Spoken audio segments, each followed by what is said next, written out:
15 दिन तक राजा दशरथ का शव पड़ा रहा तेल की कढ़ाई में। पास में एक पुत्र नहीं है जो अग्नि दे दे साहब, क्योंकि प्रकृति को बिल्कुल फर्क नहीं पड़ता कि आप ईश्वर हैं या ईश्वर के पिता हैं। प्रकृति तो आपके कर्मों का फल आपको देके रहती है साहब। ये राजा दशरथ कौन है? साधारण है क्या राजा दशरथ? अखिल ब्रह्मांड नायक जगतपति योगेश्वर नाथ श्री राम जिनके पुत्र हैं, पूरी सृष्टि को जो अपने फन पे रखने की क्षमता रखते हैं, अर्थात लक्ष्मण भगवान भी उनके पुत्र हैं, इंद्र उनके मित्र हैं। फिर भी राजा दशरथ की ये गति हुई, मृत्यु के बाद कोई भी पुत्र साथ में नहीं है साहब, क्योंकि कर्म बिगड़ गए। बस ये जो कर्म होते हैं, जब आपके कर्म बिगड़ जाते हैं तो प्रकृति भी नहीं देखती है कि आप राजा हैं या आपके जो पुत्र हैं वो ईश्वर हैं। और कर्म क्या बिगड़े आप अच्छी तरह जानते होंगे।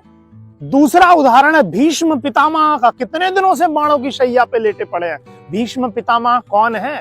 सबसे बड़े ब्रह्मचारियों का अगर उदाहरण लें तो भीष्म पितामह का नाम आता है। कोई भी गलत काम नहीं किया 100 साल तक भी, परंतु एक ही गलत काम हुआ कि एक नाग को साइड में फेंक दिया और वो नाग कांटों में गिर गया जाकर, और वो कई दिनों तक पड़ा रहा साहब। दूसरा, एक हिरणी को तीर मार दिया, वो हिरणी गर्भवती थी, तो ये कर्म बिगड़ गए साहब। अब तीर मारा एक और कांटों में नाग पड़ा रहा, तो भीष्म पितामह भी बाणों की सैया पे लेट गए।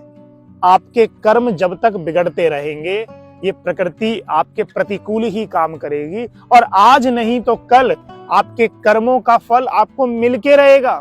फिर आप ईश्वर के पास भागो, ज्योतिषियों के पास भागो, जादू टोना टोटकों के पास भागो, कुछ भी नहीं होने वाला है, क्योंकि प्रकृति के आगे नहीं चलने वाली है किसी की। देखिए, प्रकृति तो देखे ही रहेगी आप। तो इसलिए अपने कर्मों को शानदार करिए। जितने आपके कर्म शानदार होंगे, प्रकृति आपके अनुकूल काम करेगी।